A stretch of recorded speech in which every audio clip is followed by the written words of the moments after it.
ಮದ್ಯದ ಆರೋಪದಲ್ಲಿ ಮುಖ್ಯಮಂತ್ರಿ ಸಿದ್ದರಾಮಯ್ಯನವರ ವಿರುದ್ಧ ರಾಜ್ಯಪಾಲರು ತನಿಖೆಗೆ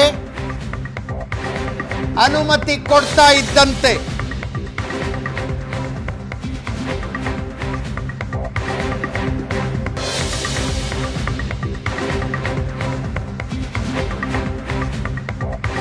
ರಾಜ್ಯಪಾಲರು ಅನುಮತಿ ಕೊಡ್ತಾ ಇದ್ದಂತೆ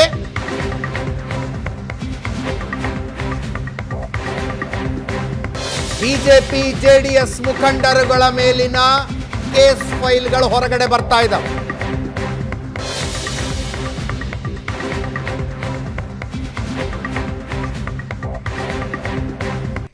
ಇವತ್ತು ಕ್ಯಾಬಿನೆಟ್ ಸಭೆಯಲ್ಲಿ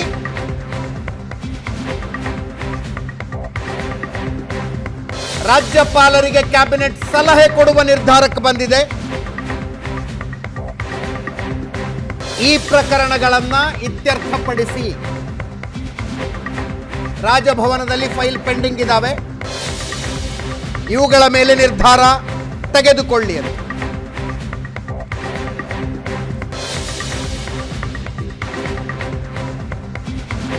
ಆರ್ಟಿಕಲ್ 163ರ ಅಡಿಯಲ್ಲಿ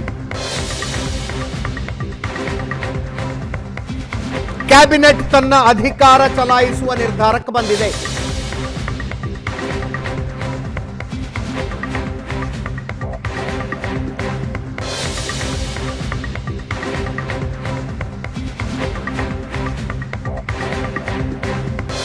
ಕುಮಾರಸ್ವಾಮಿ ಅವರ ವಿರುದ್ಧದ ಅಕ್ರಮವಾಗಿ ಕಂಪನಿಯೊಂದಕ್ಕೆ 520 ಎಕರೆ 550 ಎಕರೆನೋ ಅಂತಾರೆ, ಸಾಯಿ ಮಿನರಲ್ಸ್ ಅನ್ನುವ ಕಂಪನಿಗೆ ಗಣಿಗಾರಿಕೆಗೆ ಜಮೀನು ಮಂಜೂರು ಮಾಡಿರುವ ಆರೋಪ.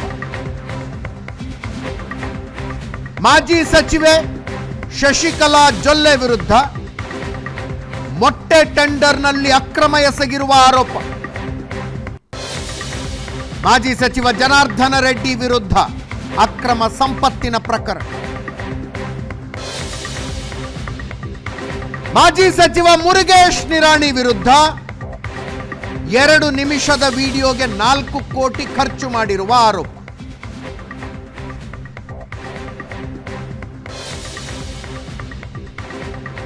ಈ ಆರೋಪಗಳಲ್ಲಿ ಕೆಲವು ತನಿಖೆ ಆರಂಭ ಆಗಬೇಕಾಗಿದೆ, ಇನ್ನು ಕೆಲವು ತನಿಖೆ ಮುಗಿದಿದ್ದಾವೆ.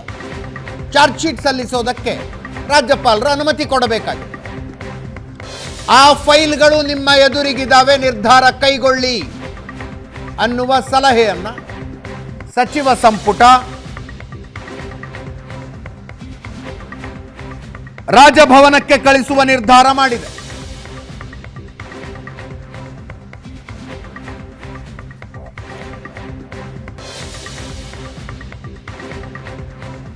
ಮಾನ್ಯ ರಾಜ್ಯಪಾಲರ ಎದುರು ಇರ್ತಕ್ಕಂಥ ಹಲವಾರು ಪ್ರಕರಣಗಳು, ಕೆಲವು ಪ್ರಕರಣಗಳು ಈಗಾಗಲೇ ಲೋಕಾಯುಕ್ತರಿಂದ ರಾಜ್ಯಪಾಲರಿಗೆ ಹೋಗಿವೆ, ಇತರ ಇನ್ವೆಸ್ಟಿಗೇಟಿಂಗ್ ಅಧಿಕಾರಿಗಳಿಂದ ಹೋಗಿವೆ, ಮಾನ್ಯ ರಾಜ್ಯಪಾಲರ ಸಮಕ್ಷಮದಲ್ಲಿ ಬಾಕಿ ಉಳಿದಿವೆ.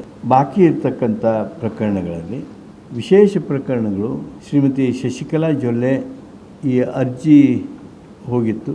ಎರಡನೇದ್ದು ಮುರುಗೇಶ್ ನಿರಾಣಿ, HD ಕುಮಾರಸ್ವಾಮಿ ಅವರು ರಾಜ್ಯಪಾಲರಿಗೆ ಅಗತ್ಯವಿರುವ ಸ್ಪಷ್ಟೀಕರಣಗಳನ್ನು ನೀಡಿದ್ದಾರೆ. ಜನಾರ್ದನ್ ರೆಡ್ಡಿ ಅವರದ್ದು 4ನೇ ಪ್ರಕರಣ ಅನುಮೋದನೆ ಮತ್ತು ಆರೋಪ ಪಟ್ಟಿ ಸಲ್ಲಿಸಲಾಗಿದೆ. ಈ ಬಾಕಿ ಇರುವ ಈ ವಿಷಯಗಳಲ್ಲಿ ತೀರ್ಮಾನಗಳನ್ನು ಶೀಘ್ರವಾಗಿ ತೆಗೆದುಕೊಳ್ಳಲು ಸಂವಿಧಾನದ ಆರ್ಟಿಕಲ್ 163 ಅನ್ವಯ 163ನೇ ವಿಧಿ ಅನ್ವಯ ನೆರವು ಮತ್ತು ಸಲಹೆ ನೀಡಲು ಸಂಪುಟದ ಬಳಸಿಕೊಂಡು ಮಾನ್ಯ ರಾಜ್ಯಪಾಲರಿಗೆ we have given aid and advice. ಮಾನ್ಯ ಮುಖ್ಯಮಂತ್ರಿಗಳ ವಿಚಾರದೊಳಗೆ ಖಾಸಗಿ ವ್ಯಕ್ತಿ ಕಂಪ್ಲೇಂಟ್ ಕೊಟ್ಟಿದ್ದರು. ಆಮೇಲೆ ತರಾತುರಿಯೊಳಗೆ ಮಾಡ್ತಕ್ಕದ್ದಲ್ಲ. ಈ ಶೋಕಾಸ್ ನೋಟಿಸ್ ಮುಂಜಾನೆ ನೀವು ಇದನ್ನು ಕೊಟ್ಟರೆ ಸಂಜೆ ಮುಂದೆ ಶೋಕಾಸ್ ನೋಟಿಸ್ ಕೊಟ್ಟಿದ್ದೀರಿ. ಅದಕ್ಕೆ ಈ ಗೊಂದಲ ಆಗಬಾರ್ದು ಅಂಥೇಳಿನ ನಾವು ಅವ್ರಿಗೆ ಏಡ್ ಆ್ಯಂಡ್ ಅಡ್ವೈಸ್ ಕೊಟ್ಟಿದ್ವಿ. ಇಲ್ಲಿ ಈ 4ರಲ್ಲಿ ಅರ್ಜಿ ಕೊಟ್ಟಿದ್ದಾರೆ, ತನಿಖೆ ಆಗಿದೆ.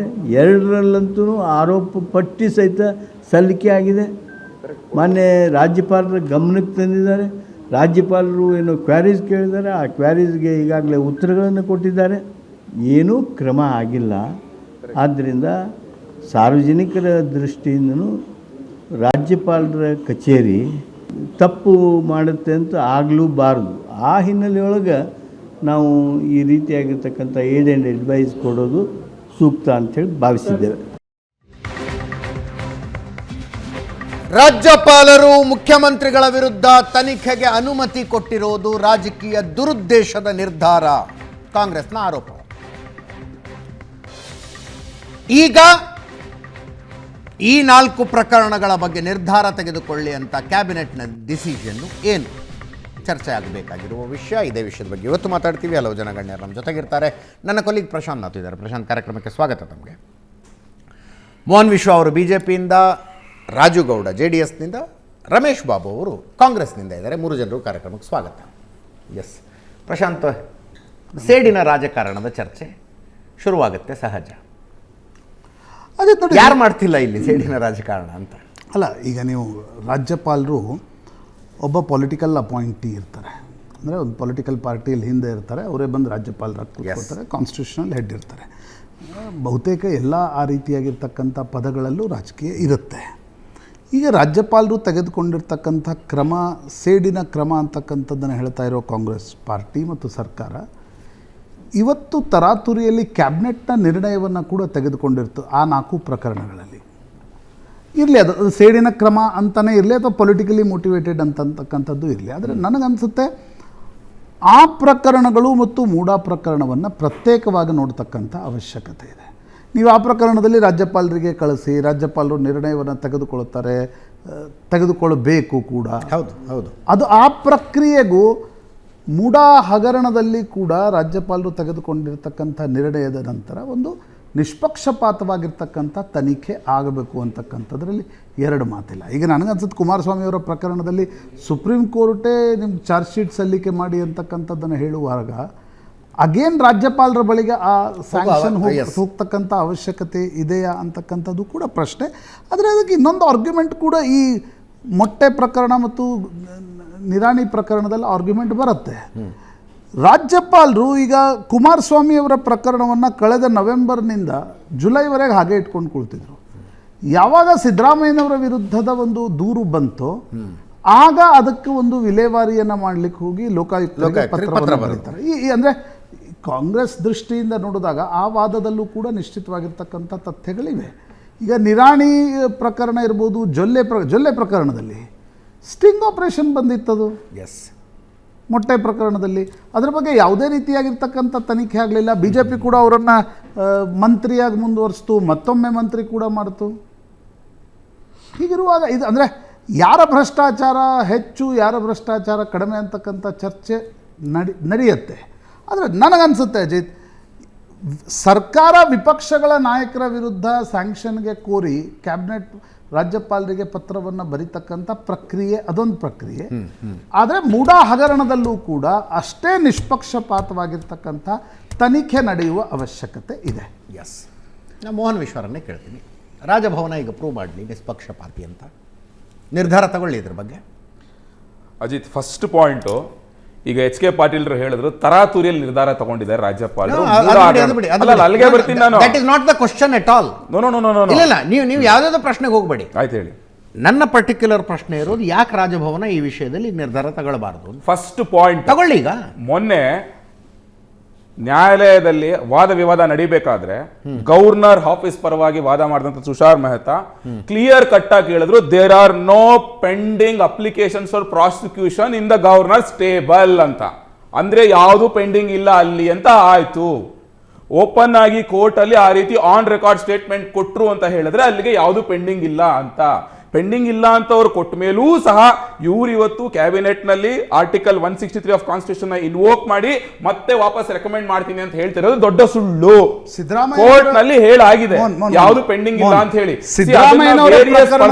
ವಾಪಸ್ ಕ್ವಶನ್ಸ್ ಕಳಿಸಿರ್ಬೋದು. ರಾಜಭವನ ಒಂದು ಹೇಳಿಕೆ ಬಿಡುಗಡೆ ಮಾಡಲಿ, ಇಂತಿಂತ ಅರ್ಜಿಗಳ ವಿಲೇವಾರಿ ಮಾಡಿದ್ದೀವಿ. ಕೋರ್ಟ್ ನಲ್ಲಿ when you accepting in front of judiciary what else you need. ಈ ರಾಜ್ಯದ ಜನರಿಗೆ ಒಂದು ಹಕ್ಕಿಲ್ವೇನ್ರಿ ತಿಳ್ಕೊಳ್ಳೋದಕ್ಕೆ ಈ ಅರ್ಜಿಗಳೇನಾದವು ಅಂತ? ಅಲ್ಲ ಕೋರ್ಟ್ ನಲ್ಲಿ ಅನುಮತಿ ನಿರಾಕರಿಸಿದೀವ.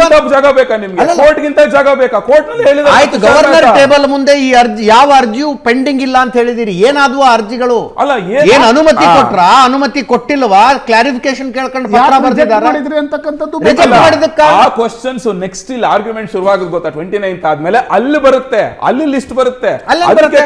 ಅಲ್ಲ ಆಬ್ವಿಯಸ್ಲಿ ಕೋರ್ಟ್ ಅದಕ್ಕೆ ಏನ್ ಸಂಬಂಧ? ಅಲ್ಲ ಅಜಿತ್, ನಾನು ಹೇಳ್ತಿರೋದು ನೀವು ಕೋರ್ಟ್ ನಲ್ಲಿ ನೀವು ಓಪನ್ ಆಗಿ ಕ್ಲಿಯರ್ ಕಟ್ ಆಗಿ ಅಂತ ರೆಸ್ಪಾನ್ಸಿಬಲ್ ಪೊಸಿಷನ್ ಅಲ್ಲಿ ಗವರ್ನರ್ ಆಫೀಸ್ ನ ರೆಪ್ರೆಸೆಂಟ್ ಮಾಡಿ ಹೇಳಿರ್ಬೇಕಾದ್ರೆ ಅದಕ್ಕಿಂತ ಮತ್ತಿನ್ನೆಂತ ಪ್ರೂಫ್ ಬೇಕು? ಇವ್ರು ಇವಾಗ ಆನ್ಸರ್ ಮಾಡಬೇಕು. ಹಾಗಾದ್ರೆ ಇವ್ರು ಇವಾಗ ಡಿಸಿಷನ್ ತಗೊಂಡಿರ್ಬೇಕಾರೆ ಅಥವಾ ಇಮ್ಮಿಡಿಯೇಟ್ ಆಗಿ ಅವತ್ತು ಯಾರು ಸಿದ್ದರಾಮಯ್ಯ ಪ್ರತಿನಿಧಿಸಿದ್ರು ಗೊತ್ತಾ, ಅವ್ರು ಕೌಂಟರ್ ಮಾಡಬೇಕಾಗಿತ್ತು. ಮೋಹನ್ ವಿಶ್ವಾರಿ ಗೊತ್ತು. ನಾನೇನ್ ಕೇಳ್ತಾ ಇದ್ದೀನಿ ಅವ್ರು ಏನ್ ಹೇಳ್ತಾ ಇದ್ದಾರೆ ಹೇಳೋದು ಡಿಸ್ಕಷನ್ ಅಷ್ಟೇ ಅಜಿತ್. ಹೌದು. Tushar Mehta solicitor general high court ಮುಂದೆ ಹೇಳಿದ್ರು ರಾಜ್ಯಪಾಲರ ಮುಂದೆ ಯಾವುದೇ ಅರ್ಜಿಗಳ ಪೆಂಡಿಂಗ್ ಇಲ್ಲ ಅಂತ ಹೇಳಿದ್ರು. ಆಯ್ತಲ್ಲ, ಈಗ ಕ್ಯಾಬಿನೆಟ್ ನಿರ್ಣಯ ಕೈಗೊಂಡು ರಾಜಭವನಕ್ಕೆ ಕಳಿಸಿದೆ ಈ 4 ಕೇಸುಗಳ ಬಗ್ಗೆ ನಿರ್ಧಾರ ತಗೊಳ್ಳಿ ಅಂತ.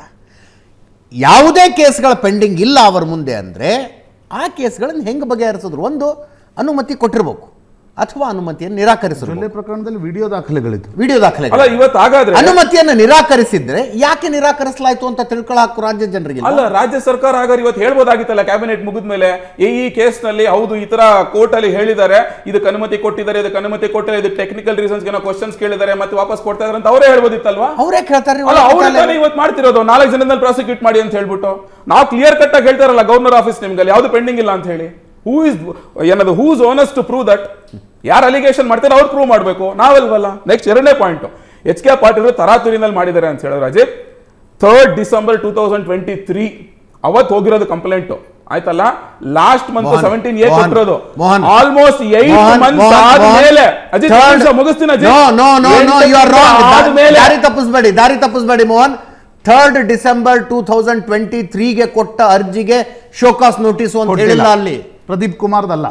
26th ಜುಲೈಗೆ ಬಂದಿರುವ ಶೋಕಾಸ್ 26 ಜುಲೈಗೆ TJ ಅಬ್ರಹಾಂ ಅವರು ಕೊಟ್ಟಿರುವ ದೂರಿಗೆ ಶೋಕಾಸ್ ನೋಟಿಸ್.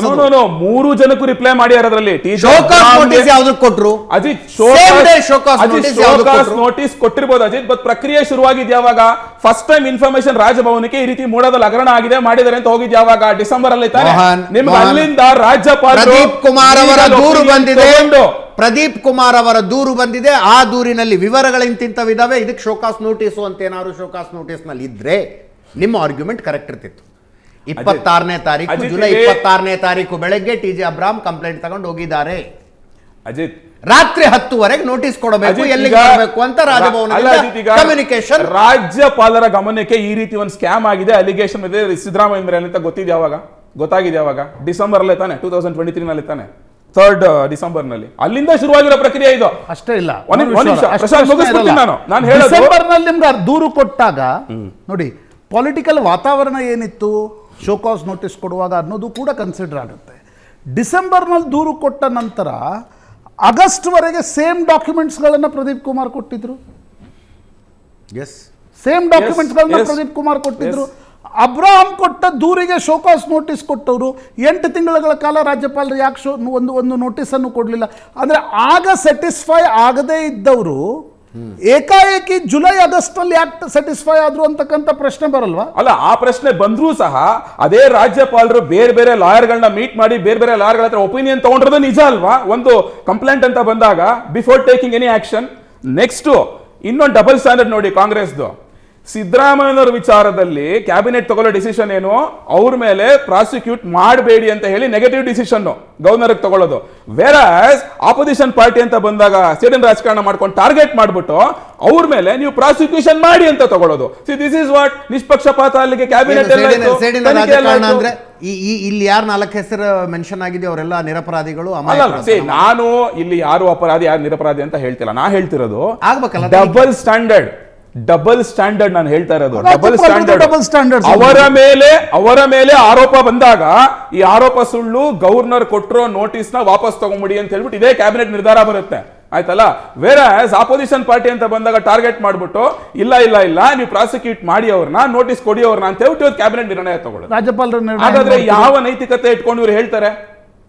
ವಿಧಾನಸೌಧದಲ್ಲಿ ಕೂತ್ಕೊಂಡು ಪತ್ರಿಕಾಗೋಷ್ಠಿ ಮಾಡ್ಕೊಂಡು ನಾನು ಕ್ಲೀನ್ ಇದ್ದೀನಿ, ನಾನು ಕ್ಲಿಯರ್ ಇದ್ದೀನಿ ಅಂತ ಹೇಳ್ಬಿಟ್ಟು. ಇದನ್ನೇ ಹೇಳ್ತಾ ಇರೋದು ನಾವು, ಆಯ್ತಲ್ಲ. ನೆಕ್ಸ್ಟ್ ಕುಮಾರಸ್ವಾಮಿ ಅವ್ರ ವಿಚಾರದಲ್ಲಿ ಆಗ್ಲೇ ಪ್ರಶಾಂತ್ ಹೇಳಿದ್ರೆ ಇನ್ನು ಫರ್ದರ್ ಹೇಳೋ ನೆಸಿಟಿ ಇಲ್ಲ. ಅದು ಸುಪ್ರೀಂ ಕೋರ್ಟ್ ಅಲ್ಲಿ ಪೆಂಡಿಂಗ್ ಇದೆ. ತಿರ್ಗಾ ಮಧ್ಯದಲ್ಲಿ ಪೊಲಿಟಿಕಲ್ ಡೆವಲಪ್ಮೆಂಟ್ಸ್ ಏನಾಯ್ತು 2017 2024 ವರ್ಗು. 2018 ಇದೇ ಕುಮಾರಸ್ವಾಮಿ ಅವ್ರ ಜೊತೆ ಹೋಗಿ ಕೂತ್ಕೊಂಡು ಅಧಿಕಾರ ಮಾಡಿದ್ರು ಕಾಂಗ್ರೆಸ್ನವರು 14 ತಿಂಗಳು. ಅವಾಗ ಜಂತಕಲ್ ಮೈನಿಂಗ್ ಕೇಸಲ್ಲಿ ಆಗಾರ ಇದೇ SIT ಅವ್ರ ಅಡಿನಲ್ಲೇ ಇದ್ದಂತ SIT ಆಗಾರ ಕ್ಲೀನ್ ಚಿಟ್ ಕೊಟ್ಟಿಲ್ವಾ ಕುಮಾರಸ್ವಾಮಿ ಅವರಿಗೆ? ಅವಾಗ ಕುಮಾರಸ್ವಾಮಿ ಅವ್ರಿಗೆ ಕ್ಲೀನ್ ಆಗ್ಬಿಟ್ಟಿದ್ರಾ? ಈಗ ಸಡನ್ ಆಗಿ ಇದ್ದಕ್ಕಿದ್ದಂಗೆ ಕುಮಾರಸ್ವಾಮಿ ಅವ್ರಿಗೆ ಎನಿಮಿ ಆಗ್ಬಿಟ್ರಾ? ಅವ್ರ ಮೇಲೆ ಕೇಸ್ ಹಾಕ್ಬಿಡ್ಬೇಕಾ ಈಗ? ಇದು ಹೇಳ್ತಾ ಇರೋದು, ಎಕ್ಸ್ಪೋಸ್ ಆಗುವಂತ ವಿಚಾರಗಳು ಡಬಲ್ ಸ್ಟ್ಯಾಂಡರ್ಡ್ಸ್ ಮಾಡ್ತಾ ಇರೋದು. ಜಸ್ಟ್ ಬಿಕಾಸ್ ನಾನು ಮಾಡಿರುವಂತ ಒಂದು ಅಪರಾಧದಿಂದ ತಪ್ಪಿಸ್ಕೊಳ್ಳೋದಕ್ಕೋಸ್ಕರ ಒಂದು ರಾಜಭವನದ ಕಡೆ ಅಥವಾ ಕೇಂದ್ರದ ಕಡೆ ಕೈ ತೋರಿಸ್ಕೊಂಡು ಏನೋ ಒಂದು ಜನಗಳ ದಾರಿ ತಪ್ಪಿಸುವಂತ ಕೆಲಸ ಮಾಡೋದು ಬಿಟ್ಟು ಬೇರೆ ಇನ್ನೇನೂ ಮಾಡ್ತಾ ಇಲ್ಲ. ಹಾಗಾದ್ರೆ KN ರಾಜಣ್ಣ ಕೇಸ್ ಎಷ್ಟು ತಿಂಗಳಿಂದ ಪೆಂಡಿಂಗ್ ಇದೆ? ಈ ಕ್ಯಾಬಿನೆಟ್ ಅದ್ರ ಬಗ್ಗೆ ನಿರ್ಣಯ ಆಯ್ತು, ಹಾಗಾದ್ರೆ ಪ್ರಾಸಿಕ್ಯೂಟ್ ಮಾಡಿ ಅಂದ್ಬಿಟ್ಟು ಅಪೆಕ್ಸ್ ಬ್ಯಾಂಕ್ ಹಗರಣದ್ದು ಅದಕ್ಕೆ ಕೇಳಿರುವಾಗ ಪ್ರಾಸಿಕ್ಯೂಷನ್ ಆಗಾದ್ರೆ ಗವರ್ನರ್ ಹತ್ರ ಯಾಕೆ ಇವತ್ತು ಬರೀ ಶಶಿಕಲಾ ಜೊಲ್ಲೆ, ಕುಮಾರಸ್ವಾಮಿ, ನಿರಾಣಿ, ರೆಡ್ಡಿ ಅವ್ರದೇ ಬರ್ತಾ ಇದೆ, KN ರಾಜಣ್ಣ ಹೆಸರು ಯಾಕೆ ಬರ್ತಾ ಇಲ್ಲ? Why it's not coming? ಹೇಳಿ HK ಪಾಟೀಲ್ರು, ಸಿದ್ದರಾಮಯ್ಯನವ್ರು ಹೇಳಿ 3,000 ಕೋಟಿ ಅಪೆಕ್ಸ್ ಬ್ಯಾಂಕ್ ಹಗರಣ ಅವ್ರು ಪ್ರಾಸಿಕ್ಯೂಟ್ ಮಾಡ್ಲಿ ಅಂತ ಹೇಳಿ. ಯಾವ ಸಿಗ ನಿಷ್ಪಕ್ಷಪಾತ ತನಿಖೆ ಇದಾಗಾದ್ರೆ? ಅವ್ರದ್ದು ನೀವು ಬಯಲಿಗೆ ಹೇಳಿರಿ. ಅಲ್ಲ ಬಯಲಿಗೆ ಹೇಳಿಯೋದು ಅಂತಲ್ಲ ಅಜಿತ್, ನಾ ಹೇಳ್ತಾ ಇರೋದು just because to divert and avoid. ಒಂದು ಹೊಡೆದ್ರೆ ನಾವು 4 ಹೊಡಿತೀವಿ ಅಂದಂಗಿದೆ. ಈ ಸತ್ಯನ ತಿರ್ಚೇಳದಲ್ಲಿ ಪ್ರೊಫೆಷನಲ್ಸ್ ಅಂದರೆ BJP ಅವರು, ಅದು ಇಡೀ ದೇಶ ಕಂಡಿರ್ತಕ್ಕಂಥದ್ದು. ಅದ್ರ ಮುಂದುವರೆದ ಭಾಗ ಈಗ ಮೋಹನ್ ವಿಶ್ವ ಅವರು ಮಾತಾಡ್ತಾ ಇರ್ತಕ್ಕಂಥದ್ದು. ಅವರು ಡಬಲ್ ಸ್ಟ್ಯಾಂಡರ್ಡನ್ನು ಪದ ಬಳಸಿದ್ದಾರೆ, ಅದಕ್ಕೆ ಆಮೇಲೆ ಬರ್ತೀನಿ. ಮೆಹತಾರವರು ಗವರ್ನರ್ ಪರವಾಗಿ ಹೇಳಿದ್ನ ಅವ್ರು ಉಲ್ಲೇಖ ಮಾಡಿದ್ರು. ಎಷ್ಟು ಈಗಿರ್ತಕ್ಕಂಥ ಗವರ್ನರ್ ಬಗ್ಗೆ ಗೌರವ ಇಟ್ಕೊಂಡು ನಾನು ಹೇಳ್ತೀನಿ. ಸತ್ಯವನ್ನು ತಿರುಗ್ತಾ ಇದ್ದಾರೆ ಅಂದರೆ RTI ಅಂದರೆ ರೈಟ್ ಟು ಇನ್ಫಾರ್ಮೇಷನ್ ಆ್ಯಕ್ಟ್, ಮಾಹಿತಿ ಕಾಯ್ದೆಯನ್ನು ಈ ದೇಶದಲ್ಲಿ ಜಾರಿಗೆ ಕೊಟ್ಟಂಥವರು ಕಾಂಗ್ರೆಸ್ ಪಕ್ಷದವರು. RTI ಆ್ಯಕ್ಟ್ ಪ್ರಕಾರ ಯಾವುದೇ ಇಲಾಖೆ ಇನ್ಕ್ಲೂಡಿಂಗ್ ಗವರ್ನರ್ ಆಫೀಸು 4 ಸಬ್ ಕ್ಲಾಸ್ 1B ಸಬ್ ಕ್ಲಾಸ್ ಎನಲ್ಲಿ ಮಾಹಿತಿಯನ್ನು ಜನಕ್ಕೆ ಪಬ್ಲಿಷ್ ಮಾಡಬೇಕು. ಅವರು ಈ ಡಿಸೆಂಬರ್ 2023ವರೆಗೆ ಸುಮಾರು 600 ಪ್ರಕರಣಗಳನ್ನ ಮಾಹಿತಿಯನ್ನು ಅವ್ರ ಅಫಿಷಿಯಲ್ ವೆಬ್ಸೈಟಲ್ಲಿ ಅಪ್ಲೋಡ್ ಮಾಡಿದ್ದಾರೆ. ಯಾರ್ಯಾರು ಅರ್ಜಿ ಕೊಟ್ಟಿದ್ದಾರೆ, ಯಾರು ಕೊಟ್ಟಿಲ್ಲ, ಏನಾಗಿದೆ ಅಂತೇಳಿ. ಈಗ ಅವ್ರು ಹೇಳಿದ್ರಲ್ಲ, ಕೋರ್ಟಲ್ಲಿ ನಮ್ಮ ಗವರ್ನರ್ ಲಾಯರು ಸತ್ಯ ಹೇಳ್ಬಿಟ್ರು ಅಂತೇಳಿ. ಏನು ಪ್ರದೀಪ್ ಕುಮಾರಿಗೆ ಡಿಸ್ಕಸ್ ಮಾಡ್ತಾ ಇದ್ದೀವಿ JDS ಪ್ರಕರಣ, ಆ ಕೇಸಿನ ಮಾಹಿತಿನೇ ಇಲ್ಲ ಅದರಲ್ಲಿ. ಇದು ಇವರು ಯಾವ ರೀತಿ ಗವರ್ನರ್ ಆಫೀಸ್ನ ದುರುಪಯೋಗ ಮಾಡ್ಕೊತಾರೆ ಅಂತೇಳಿ ಸ್ಪಷ್ಟವಾದಂಥ ಉದಾಹರಣೆ. ಅದಕ್ಕೇನು HK ಪಾಟೀಲ್ರು, ಸಿದ್ದರಾಮಯ್ಯರು ಉತ್ತರ ಕೊಡೋಕ್ಕೆ ಬರಬೇಕಾಗಿಲ್ಲ. ಯಾವುದೇ ಜನಸಾಮಾನ್ಯರು ಗವರ್ನರ್ ಆಫೀಸ್ ವೆಬ್ಸೈಟ್ಗೆ ಹೋದರೆ ಸಿಗೋಂಥ ಮಾಹಿತಿ ಇದು. ಅಂದರೆ ಡಿಸೆಂಬರ್ ಹಾಕಿರ್ತಕ್ಕಂಥ ಅರ್ಜಿಗೆ ಈಗ 3 ಕೇಸಲ್ಲಿ ಕ್ಲಬ್ ಮಾಡಿ ಅನುಮತಿ ಕೊಟ್ಟಿದ್ದಾರೆ. ಅದನ್ನು ಅಪ್ಲೋಡ್ ಮಾಡಿಲ್ಲ, ಯಾಕೆ ಅಂತ ಹೇಳಿಲ್ಲ. ಇದೇ ಥರ ಬೇರೆ ಪ್ರಕರಣದಲ್ಲಿ ಮಾಡಿರ್ತಕ್ಕಂಥದ್ದು, ನೀವು ಜೊಲ್ಲೆ ಪ್ರಕರಣ ಇರ್ಬೋದು, ನಿರಾಣಿ ಪ್ರಕರಣ ಇರ್ಬೋದು, ಇವರು ರೆಡ್ಡಿ ಪ್ರಕರಣ ಇರ್ಬೋದು, ಕುಮಾರಸ್ವಾಮಿ ಪ್ರಕರಣ ಇರ್ಬೋದು, ಎಲ್ಲ ಪ್ರಕರಣದಲ್ಲಿ ಅವ್ರು ಮಾಡಿರ್ತಕ್ಕಂಥ ಜನಕ್ಕೆ ತಪ್ಪು ಮಾಹಿತಿ ಕೊಡುವಂಥ ಕೆಲಸ ಮಾಡಿರ್ತಕ್ಕಂಥದ್ದು ಗವರ್ನರ್ ಆಫೀಸು. ಇದು ಒಂದು ಕಡೆ. ಮತ್ತು ಭಾಳ ಸ್ಪಷ್ಟವಾಗಿ ನನಗಿರೋ ಇನ್ಫಾರ್ಮೇಷನ್ನು, ಕುಮಾರಸ್ವಾಮಿ ಪ್ರಕರಣ, ಜನಾರ್ದನ್ ರೆಡ್ಡಿ ಪ್ರಕರಣ ಬೇರೆ, ಜೊಲ್ಲೆ ಪ್ರಕರಣ, ನಿರಾಣಿ ಪ್ರಕರಣ ಬೇರೆ. ಜೊಲ್ಲೆ ಪ್ರಕರಣ, ನಿರಾಣಿ ಪ್ರಕರಣದಲ್ಲಿ private complainants file the complaint before governor seeking sanction. ಒಂದು ಐ ಥಿಂಕ್ ಅವ್ರ ಆ್ಯಕ್ಟಿವಿಸ್ಟ್ ನರಸಿಂಹಮೂರ್ತಿ ಅವರು ಒಬ್ಬರು, ಮತ್ತು ವೆಂಕಟೇಶ್ ಅವರು ಆ್ಯಕ್ಟಿವಿಸ್ಟು, ಇವರು ಆ ಪ್ರಕರಣಗಳಲ್ಲಿ ಕಂಪ್ಲೇಂಟನ್ನು ಕೊಟ್ಟಿರ್ತಕ್ಕಂಥದ್ದು. ಇನ್ನು ನೀವು ಕುಮಾರಸ್ವಾಮಿ ಪ್ರಕರಣಕ್ಕೆ, ಜನಾರ್ದನ್ ರೆಡ್ಡಿ ಪ್ರಕರಣಕ್ಕೆ ಬಂದರೆ ಇನ್ವೆಸ್ಟಿಗೇಷನ್ ಏಜೆನ್ಸಿ SIT ಕೊಟ್ಟಿರ್ತಕ್ಕಂಥದ್ದು ಗವರ್ನರ್ಗೆ. ಇವತ್ತು ಸುಪ್ರೀಂ ಕೋರ್ಟ್ರವರು ಸುಬ್ರಹ್ಮಣ್ಯ ಸ್ವಾಮಿ ವರ್ಸಸ್ ಮನಮೋಹನ್ ಸಿಂಗ್ ಪ್ರಕರಣದಲ್ಲಿ ಭಾಳ ಸ್ಪಷ್ಟವಾಗಿ ಹೇಳಿದ್ದಾರೆ, ಸ್ಯಾಂಕ್ಷನ್ನು ಯಾವಾಗ ಕೊಡಬೇಕು ಇನ್ವೆಸ್ಟಿಗೇಷನ್ ಏಜೆನ್ಸಿಗೆ. ಮತ್ತೊಂದು, ಈಗ ಅವರು ಕುಮಾರಸ್ವಾಮಿ ಅವರು ರೆಫರ್ ಮಾಡ್ದಂಗೆ SIT ಅವ್ರು ಕೇಳಿದ್ದಾರೆ, ಅವರು ಇವತ್ತು ಹೊಸ ಡಿಫೆನ್ಸ್ ತಗೊಂಡಿದ್ದಾರೆ, ಸಿಗ್ನೇಚರ್ ಹಾಕಿಲ್ಲ ಅಂತೇಳಿ. ಅದು ಸೆಕೆಂಡ್ರಿ. ಏನು ಸಂತೋಷ್ ಹೆಗ್ಡೆರವರು ಲೋಕಾಯುಕ್ತ ಪ್ರಕರಣದಲ್ಲಿ ಕೊಟ್ಟಂಥ ರಿಪೋರ್ಟ್ ಏನಿದೆ, ಅದರಲ್ಲಿ ವೆಂಕಟೇಶ್ವರ ಮೈನಿಂಗ್ಗೆ ಸಂಬಂಧಪಟ್ಟಂತೆ, ಜಂತಕಲ್ ಮೈನಿಂಗ್ಗೆ ಸಂಬಂಧಪಟ್ಟಂತೆ ಕುಮಾರಸ್ವಾಮಿರವರು ಇನ್ವಾಲ್ವ್ಮೆಂಟ್ ಇರ್ತಕ್ಕಂಥದ್ದನ್ನ ಕೋಟ್ ಮಾಡಿ ಇದ್ರ ಮೇಲೆ ತನಿಖೆ ಆಗಬೇಕು ಅಂತೇಳಿ ಜಸ್ಟಿಸ್ ಸಂತೋಷ್ ಹೆಗ್ಡೆ ಅವರು ಕೊಟ್ಟಿರ್ತಕ್ಕಂಥ ರಿಪೋರ್ಟು. ಇದು ಕಾಂಗ್ರೆಸ್ ಸರ್ಕಾರದಲ್ಲ. ಕಾಂಗ್ರೆಸ್ ಸರ್ಕಾರ ಇವತ್ತು 163ನಲ್ಲಿ ಅಡ್ವೈಸ್ ಮಾಡಿರ್ತಕ್ಕಂಥದ್ದು ಗವರ್ನರ್ಗೆ. ಅದರ ಪೈಕಿ ಜಂತಕಲ್ ಮೈನಿಂಗ್ನಲ್ಲಿ ಕುಮಾರಸ್ವಾಮಿ ಅವರು ಕ್ಲೀನ್ ಚಿಟ್ ಸಿಕ್ಕಿದೆ. ಅದು ಕ್ಲೀನ್ ಚಿಟ್ ಒಂದರಲ್ಲಿ ಸಿಕ್ಕಿದೆ. ನಾನು ಹೇಳ್ತಾ ಇರ್ತಕ್ಕಂಥದ್ದು ರೆಫರ್ ಮಾಡೋದು ಕಾಂಗ್ರೆಸ್ ಅಲ್ಲ, ಇದು ಸಂತೋಷ್ ಹೆಗ್ಡೆ ಅವ್ರ ರಿಪೋರ್ಟ್ ಮೇಲೆ ಆಗ್ತಾ ಇರ್ತಕ್ಕಂಥದ್ದು. ಇನ್ವೆಸ್ಟಿಗೇಷನ್ ಏಜೆನ್ಸಿ, ಲೋಕಾಯುಕ್ತ ತನಿಖಾ ಸಂಸ್ಥೆಯಿಂದ ಆಗಿರ್ತಕ್ಕಂಥ ಪ್ರಕರಣದಲ್ಲಿ ಇವತ್ತು ಆಗ್ತಾ ಇರ್ತಕ್ಕಂಥದ್ದು. ಇವರೇನು ಇದುವರೆಗೂ ಕೋಟ್ ಮಾಡ್ತಾ ಇದ್ದಾರೆ, ಕಾಂಗ್ರೆಸ್ನವರೆಲ್ಲ ಮಾಡಿಬಿಟ್ರೆ, ಇದನ್ನು it is not question of Congress. Constitution article 163ನಲ್ಲಿ cabinet as powers to aid and advise to the governor, not only Karnataka, ಇಡೀ ದೇಶದಲ್ಲಿ ಯಾವುದೇ ಗವರ್ನರ್ಗೆ ಒಂದು ಚುನಾಯಿತ ಸರ್ಕಾರ ಅಡ್ವೈಸ್ ಮಾಡೋಂಥದ್ದು ಇದೆ. ಇದು ಒಂದು ಕಡೆ. ಮತ್ತು ಮೋಹನ್ ಈಶ್ವರ್ ಅವರು ಹೇಳ್ಬಿಟ್ರು, ಅದ್ರ ಬಗ್ಗೆ ನಾನು ಸಣ್ಣ ಮುಗಿಸ್ಬಿಡ್ತೀನಿ, ಜನಕ್ಕೆ ಒಂದು ಮಾಹಿತಿ ಹೋಗ್ಬಿಡಿ. ಆಗಲೇ ನಾನು ನಿಮ್ಮ ಟಿ ವಿನಲ್ಲಿ ಇನ್ನೇನೋ ಮಾತಾಡಿದ್ದೀನಿ, ಮೋಹನ್ ಈಶ್ವರ್ಗೆ ಹೇಳಿದ್ರಿಂದ ಮತ್ತೆ ಹೇಳ್ತಾ ಇದ್ದೀನಿ. ಕ್ಯಾಬಿನೆಟ್ ಡಿಸಿಷನ್ ತೊಗೊಂಡ್ಬಿಟ್ಟಿದೆ, ಗವರ್ನರ್ನ ಹಿಂಗೆ ಮಾಡಬೇಕು ಹಂಗೆ ಮಾಡಬೇಕು. ಸಿದ್ದರಾಮಯ್ಯ ಪ್ರಕರಣ ಒಂದು ಕಡೆ ಇಡೋಣ. ಯಡಿಯೂರಪ್ಪನವರಿಗೆ ಹಿಂದೆ ಆವತ್ತಿದ್ದಂಥ ರಾಜ್ಯಪಾಲರು ಸ್ಯಾಂಕ್ಷನ್ ಕೊಟ್ಟಂಥ ಸಂದರ್ಭದಲ್ಲಿ ಕ್ಯಾಬಿನೆಟ್ ಮೀಟಿಂಗ್ ಆಯಿತು in the absence of Yediyurappa. ನಾನು ನಿಮ್ಗೆ ಕೋಟ್ ಮಾಡಿದ್ದೀನಿ, ಅದು ಕರ್ನಾಟಕ ಹೈಕೋರ್ಟ್ ಚೀಫ್ ಜಸ್ಟಿಸ್ ಅವರು ಕೊಟ್ಟಿರ್ತಕ್ಕಂಥ ನವೆಂಬರ್ 2015 ಜಡ್ಜ್ಮೆಂಟಲ್ಲಿ ಬಂದಿರತಕ್ಕಂಥ ಉಲ್ಲೇಖಗಳು. ಆವತ್ತು ಯಾರ ಅಧ್ಯಕ್ಷತೆಯಲ್ಲಿ ಕ್ಯಾಬಿನೆಟ್ ಮೀಟಿಂಗ್ ಆಯಿತು? VS Acharya, then home minister of BJP government, ಅವ್ರ ಅಧ್ಯಕ್ಷತೆಯಲ್ಲಿ ಕ್ಯಾಬಿನೆಟ್ ಮೀಟಿಂಗ್ ಮಾಡಿ ಇವತ್ತೇನು DK ಶಿವಕುಮಾರ್ ಅಧ್ಯಕ್ಷತೆಯಲ್ಲಿ ಇವತ್ತು ಕ್ಯಾಬಿನೆಟ್ ಡಿಸಿಷನ್ ತಗೊಂಡು ಗವರ್ನರ್ಗೆ ಅಡ್ವೈಸ್ ಕೊಡ್ತು. ಆ ಕೆಲಸವನ್ನು ಅವತ್ತು BJP ಮಾಡಿದ್ರು. ಅವತ್ತು ನಿಮಗೆ ಜ್ಞಾನ ಇರಲಿಲ್ವಾ ಗವರ್ನರ್ ವಿರುದ್ಧ ಈ ಥರ ಮಾಡಬಾರ್ದು ಅಂತೇಳಿ? ಅವತ್ತಿನ ಕ್ಯಾಬಿನೆಟ್ನ ಅಡ್ವೈಸರ್ನ ಗವರ್ನರ್ ಒಪ್ಕೊಂಡಿದ್ರಾ? ಒಪ್ಕೊಂಡಿಲ್ಲ, ಅದನ್ನೇ ಇಂಟರ್ಪ್ರಿಟ್ ಮಾಡಿ ಜಡ್ಜ್ಮೆಂಟ್ ಕೊಟ್ಟಿರೋದು. ಅಲ್ಲೇ ಇರೋ ಪಾಯಿಂಟ್, ಅದು technical point. I appreciate your point what you have raised, ಅದನ್ನೇ ಹೇಳ್ತಿರ್ತಕ್ಕಂಥದ್ದು. ಅದನ್ನು ಚಾಲೆಂಜ್ ಮಾಡಿ ಯಡಿಯೂರಪ್ಪನವರು ಕರ್ನಾಟಕ ಹೈಕೋರ್ಟ್ಗೆ ಹೋದಾಗ ನವೆಂಬರ್ 2015 ಕರ್ನಾಟಕ ಹೈಕೋರ್ಟ್ ಜಡ್ಜ್ಮೆಂಟ್ ಕೊಟ್ಟಿದೆ. ಏನು ಕೊಟ್ಟಿದೆ? ಆವತ್ತಿನ ಕ್ಯಾಬಿನೆಟ್ ಅಡ್ವೈಸ್ನ ಮಾಡೋದಕ್ಕೆ ಮುಂಚೆ ಗವರ್ನರು ಲೀಗಲ್ ಒಪಿನಿಯನ್ ತೊಗೊಂಡಿರಲಿಲ್ಲ ನೀವು ನೋಟಿಸ್ ಕೊಟ್ಟಾಗ ಯಡಿಯೂರಪ್ಪ ಅವರಿಗೆ. ಇವತ್ತು ಸೇಮ್ ತಪ್ಪು ಇವ್ರು ಮಾಡಿದ್ದಾರೆ. ಅಲ್ಲಲ್ಲ, ಅವಾಗ ಭಾರದ್ವಾಜ್ ಅವರು ಪ್ರಾಸಿಕ್ಯೂಷನ್ಗೆ ಪರ್ಮಿಷನ್ ಕೊಟ್ಟಾಗ ಸಂವಿಧಾನಾತ್ಮಕವಾಗಿ ಗವರ್ನರ್ ನಡ್ಕೊಂಡಿದ್ದಾರೆ ಅಂತ ಸಿದ್ದರಾಮಯ್ಯನವರು ಹೇಳಿರಲಿಲ್ವಾ? ನೋಡಿ, ನಿಮ್ಗೆ ಅವತ್ತು ಅದು ಆ ಪಾಯಿಂಟ್ಗೆ ಇನ್ನೊಂದು ಸಲ ಬರ್ತೀನಿ. ಆ ಕಂಪ್ಲೇಂಟ್ ಯಾರು? ಶಿವಮೊಗ್ಗದಿಬ್ಬರು ವಕೀಲರ ಹೆಗಲ ಮೇಲೆ ಗನ್ ಇಟ್ಕೊಂಡು ಹೊಡೆದವ್ರು ಯಾರು? ಇವತ್ತು ಗನ್ ಇಟ್ಕೊಂಡು ನಾನು ಅದು ಆಮೇಲೆ ಬರ್ತೀನಿ. ನೀವು ಪೊಲಿಟಿಕಲಿ ಈಗ ಟೆಕ್ನಿಕಲ್ ಪಾಯಿಂಟ್ ಬಿಟ್ಟು ಜಂಪ್ ಮಾಡಬೇಡಿ. ಲಿಮ್ಮಿ ಸಿ, ನೀವು ನಿಮ್ಮ ಪೊಲಿಟಿಕಲಾಗಿ ಡಿಸ್ಕಸ್ ಮಾಡಿ, ಅದನ್ನು ಮಾತಾಡ್ತೀನಿ ನಾನು. ಈಗಿರ್ತಕ್ಕಂಥ ಪಾಯಿಂಟು ಅವ್ರು ಹೇಳಿದ್ದಕ್ಕೆ ಕ್ಯಾಬಿನೆಟ್ ಇವತ್ತೇನು ಡಿಸೈಡ್ ಮಾಡಿದೆ ಅದನ್ನು ಅವರು ಟೀಕೆ ಮಾಡ್ತಾ ಇದ್ದಾರೆ. ಅಂದರೆ ಸರಿ ಇಲ್ಲ ಅಂತ ಹೇಳ್ತಿದ್ದಾರೆ. ನೀವು BJP ಮಾಡಿದಾಗ ಸರಿ ಇತ್ತಾ? ಅವತ್ತೇನು ಜಡ್ಜ್ಮೆಂಟ್ ಇದೆ ಕರ್ನಾಟಕ ಹೈಕೋರ್ಟು? ಒಂದು, ಅದು ಲೀಗಲ್ ಒಪಿನಿಯನ್ ತಗೊಂಡಲ್ಲೇ ಆವತ್ತಿನ ಗವರ್ನರು ಕಾದಿರ್ದ ಶೋಕಾಸ್ ನೋಟಿಸ್ಟು ಯಡಿಯೂರಪ್ಪ. ಇವತ್ತು ನೀವೇನು ಮಾಡ್ರಿ? Before taking the legal opinion 11 ಗಂಟೆ ಕಂಪ್ಲೇಂಟ್ ಅಬ್ರಹಾಮ್ದು, ರಾತ್ರಿ 9 ಗಂಟೆಗೆ ಶೋಕಾಸ್ ನೋಟಿಸು. ಇದು ಒಂದು ಕಡೆ. ಎರಡನೇದು, ಆ ಜಡ್ಜ್ಮೆಂಟಲ್ಲಿ it is the clear observation made by the Karnataka high court. ಆವತ್ತು ಪದ್ಮರಾಜ್ ಕಮಿಷನ್ ಯಡಿಯೂರಪ್ಪ ಫ್ಲೋಟ್ ಮಾಡ್ತಾರೆ on the advice of the cabinet ಡಿಸಿಷನ್ನು. ಇವತ್ತು ದೇಸಾಯಿ ಕಮಿಟಿನ ಸಿದ್ದರಾಮಯ್ಯ ಕ್ಯಾಬಿನೆಟ್ ಮಾಡಿದ್ದಾರೆ. ಆವತ್ತೇನು ಹೇಳಿದೆ ಆ ಜಡ್ಜ್ಮೆಂಟಲ್ಲಿ? ಪದ್ಮರಾಜ್ ಕಮಿಷನ್ ಮಾಡಿದಂಥ ಸಂದರ್ಭದಲ್ಲಿ ಗವರ್ನರು ಆತುರಾತುರವಾಗಿ ಸ್ಯಾಂಕ್ಷನ್ ಕೊಡಬಾರ್ದಾಗಿತ್ತು. ಅಟ್ಲೀಸ್ಟ್ ಒಂದು 3 ತಿಂಗಳು ಆ ಜಡ್ಜ್ಮೆಂಟ್ ಬರೋ, ಅಂದರೆ ಆ ಕಮಿಷನ್ ರಿಪೋರ್ಟ್ ಬರೋವರೆಗೂ ವೆಯ್ಟ್ ಮಾಡಬೇಕಾಗಿತ್ತು. ಇವತ್ತೇನಾಗಿದೆ? ದೇಸಾಯಿ ಕಮಿಷನ್ ಫ್ಲೋಟ್ ಆಗಿದೆ. ಇದು ರಿಪೋರ್ಟ್ ಬರೋರ್ಗೆ ಏನಕ್ಕೆ ವೆಯ್ಟ್ ಮಾಡಲಿಲ್ಲ ಗವರ್ನರು? ಇದು ಒಂದು ಕಡೆ. ಎಗೇನ್ ಆವತ್ತು ಯಡಿಯೂರಪ್ಪನವರು being a chief minister cabinet ಡಿಸಿಷನ್ನ ಲೆಟರ್ ಬರೀತಾರೆ, ಈ ಥರ ಡ್ರಾಪ್ ಮಾಡಿ ಅಂತೇಳಿ. ನಾನು ಹೇಳ್ತಾ ಇದ್ದು ಕಂಪ್ಯಾರಿಸನ್ ಕೊಡ್ತಾ ಇರ್ತಕ್ಕಂಥದ್ದು. ಇವರು ಒಂದೇ ನಿಮಿಷ ಸರ್, ನಾನು ಹೇಳ್ತಾ ಇರ್ತಕ್ಕಂಥ ಪಾಯಿಂಟು, ಆವತ್ತು ನೀವು ಮಾಡಿಬಿಟ್ಟು ಇವತ್ತು ಕಾಂಗ್ರೆಸ್ನವ್ರಿಗೆ ನೀವೇ ಹೈಕೋರ್ಟ್ಗೆ ಹೋಗಿ ನೀವೇ ಒಂದು ಸೆಟ್ಲ್ಡ್ ಲಾ, ನೀವೇ ಒಂದು ಆರ್ಡರ್ ಮಾಡಿಸ್ಬಿಟ್ಟು ಇವತ್ತು ಈ ಗವರ್ನರ್ ಮಾಡಿದ್ರೆ ಸರಿ ಅಂತ ಹೇಳಿದ್ರೆ ಹೆಂಗೆ ಹೇಳ್ತೀರಾ? ಅವತ್ತು ನೀವೇ ಕ್ವಶನ್ ಮಾಡೋದ್ರಿ, ನೀವಾಗ ಗವರ್ನರ್ ವಿರುದ್ಧ ಪ್ರತಿಭಟನೆ ಮಾಡಿದ್ರಿ. ಅವತ್ತು ಕರ್ನಾಟಕ ಹೈಕೋರ್ಟು ಕ್ಯಾಬಿನೆಟ್ ಡಿಸಿಷನ್ ತಗೊಂಡಿದ್ದು ತಪ್ಪು ಅಂತ ಹೇಳ್ತಾ? ಕ್ಯಾಬಿನೆಟ್ ಡಿಸಿಷನ್ನು ಒಬ್ಲೈಸ್ ಮಾಡಿಲ್ಲ ಗವರ್ನರ್ ಅಂತ ಹೇಳಿರ್ತಕ್ಕಂಥದ್ದು. ಒಬ್ಲೈಸ್ ಮಾಡಿಲ್ಲ, ಮಾಡಬೇಕಾಗಿತ್ತು ಅಂತ ಹೇಳ್ತಾ? ಹೌದು, ಮಾಡಬೇಕಾಗಿತ್ತು. ಹೌದು, ದಟ್ ಇಸ್ ದ ಜಡ್ಜ್ಮೆಂಟ್. ಒಬ್ಬ ಮುಖ್ಯಮಂತ್ರಿಯ ಮೇಲೆ ಆರೋಪ ಬಂದ ಸಂದರ್ಭದಲ್ಲಿ ಕ್ಯಾಬಿನೆಟ್ ತೆಗೆದುಕೊಂಡ ನಿರ್ಣಯವನ್ನ, ಆ ಮುಖ್ಯಮಂತ್ರಿಯನ್ನ ಬೆಂಬಲಿಸಿ ಕ್ಯಾಬಿನೆಟ್ ತೆಗೆದುಕೊಂಡ ನಿರ್ಣಯವನ್ನ ರಾಜ್ಯಪಾಲರು ಪಾಲಿಸಬೇಕು. ನಾನು ನಿಮ್ಗೆ ಜಡ್ಜ್ಮೆಂಟ್ ಸಮೇತ ಕೋಟ್ ಮಾಡಿದ್ದೀನಿ. November 2015 Karnataka double bench chief justice of Karnataka high court passed the order stating that ಏನ್ ಅಡ್ವೈಸ್ ಕೊಡ್ತು ಅಡ್ವೈಸ್ ನ ಕೇಳಬೇಕಾಗಿತ್ತು ಅಂತ ಹೇಳಿದ್ದಾರೆ. ಕೇಳಬೇಕಲ್ಲ ಸರ್, ಪಾಲಿಸಬೇಕಾಗಿತ್ತು ಅಂತ ಕೇಳ್ತಿದ್ದಾರೆ. ಸುಪ್ರೀಂ ಕೋರ್ಟ್ ಜಡ್ಜ್ಮೆಂಟ್ ಇದೆ. Supreme court judgement, advocate supreme court judgement ಇಲ್ಲಿ ನಾನು ಎಲ್ಲ ಉಲ್ಲೇಖ ಮಾಡ್ತಾ ಇದ್ದೀನಿ. ಸುಬ್ರಹ್ಮಣ್ಯ ಸ್ವಾಮಿ ಕೇಸಲ್ಲೂ ಉಲ್ಲೇಖ ಮಾಡ್ತಿದ್ದೀನಿ. ಆ ಕೇಸಲ್ಲಿ ಅಪೀಲ್ ಹೋಗಿಲ್ಲ. ಯಡಿಯೂರಪ್ಪ ಕೇಸಲ್ಲಿ ಕರ್ನಾಟಕ ಹೈಕೋರ್ಟ್ ಮಾಡುವಂತ ಆರ್ಡರ್ಸ್ ಮೇಲೆ ಸ್ಟೇಟ್ ಗೌರ್ಮೆಂಟ್ ಅಪೀಲ್ ಹೋಗಿಲ್ಲ. What it mean? ಅವತ್ತು ಗವರ್ನರ್ ಸ್ಯಾಂಕ್ಷನ್ ಚಾಲೆಂಜ್ ಮಾಡಿದ್ದು ಯಡಿಯೂರಪ್ಪರೇ ಚಾಲೆಂಜ್ ಮಾಡಿದ್ದು.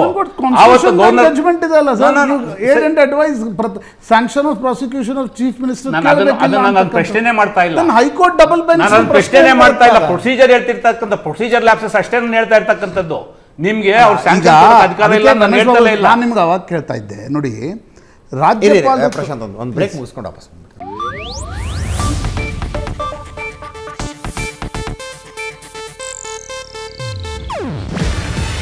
ಇದು ಏಷ್ಯಾನೆಟ್ ನ್ಯೂಸ್ ನೆಟ್ವರ್ಕ್ ಪ್ರಸ್ತುತಿ.